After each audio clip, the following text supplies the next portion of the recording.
start.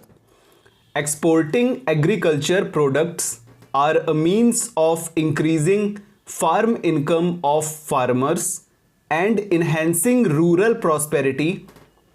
The major products that are exported include rice, spices, cashew, tobacco, cereals, oil cakes, etc.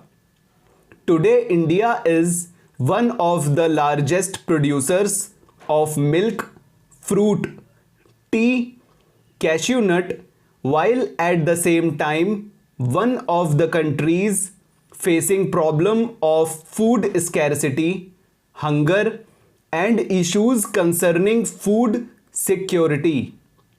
The progress in R&D has enabled India to adopt various new technologies that lead to high yields, improved varieties, and increased area under cultivation.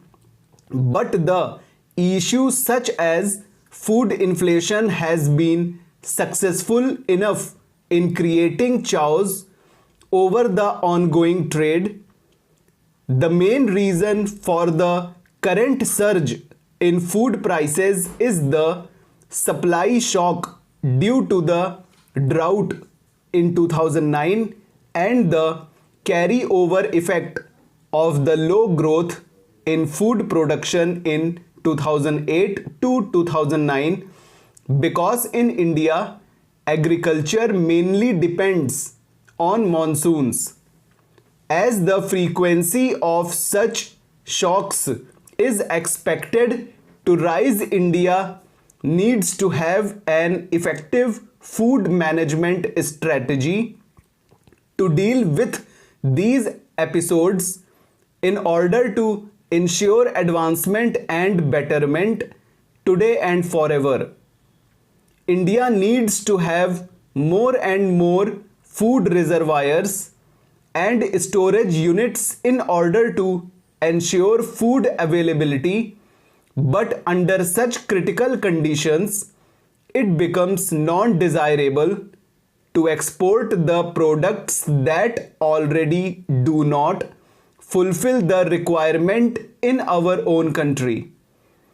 Amongst the various trends that have been practiced since a long time, no estimate is there in case of food articles where the best quality food is exported, first leaving behind the mediocre and low quality for domestic consumption, as in case of Alfonso mangoes.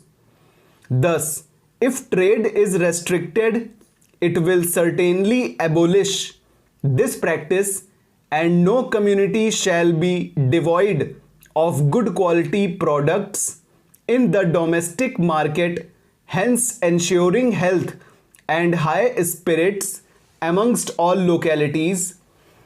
Also, there are certain crops such as rice, wheat, sugarcane that are grown once in a year, and a significantly large gap exists between the harvests of successive crops.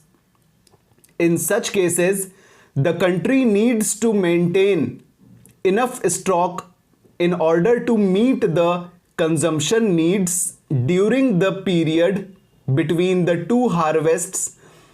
Continuous exports will ensure insufficient amount of stock maintained, thus leading to food scarcity in the country, which will further give rise to deficiency diseases and hunger.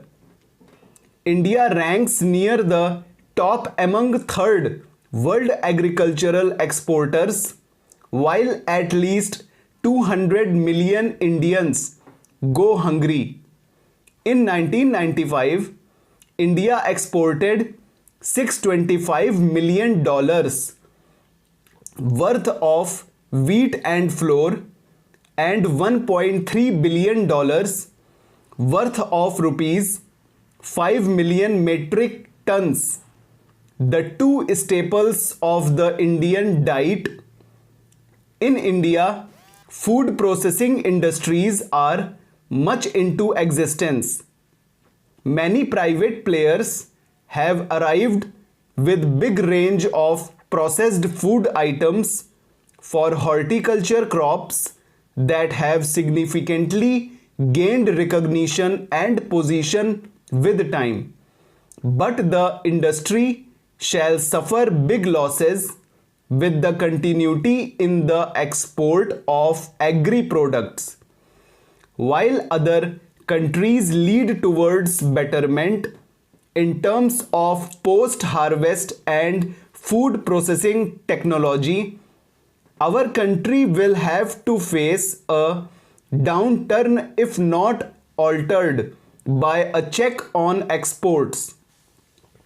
One of the major problems that disturbs the agro industry is loss of food during post-harvest techniques and transportation. This happens in case of fruits, vegetables and grains mainly. The industry, when bears such losses, runs short of stock at times. Therefore, significant amounts of food grains need to be kept in storage in order to avoid such problems, creating barriers in the food availability scenario. With stoppage to exports, the non-availability shall not be the reason and much of problems would end. To sum up, it can wisely be said that our country needs to maintain sufficient amount of food, grains and other products in stock to ensure its availability nicely, and by keeping check on exports, much of the lacking systematic approach shall not be a hindrance anymore. At the same time, people should be able to avail the benefits of healthy and fresh food today, tomorrow and forever.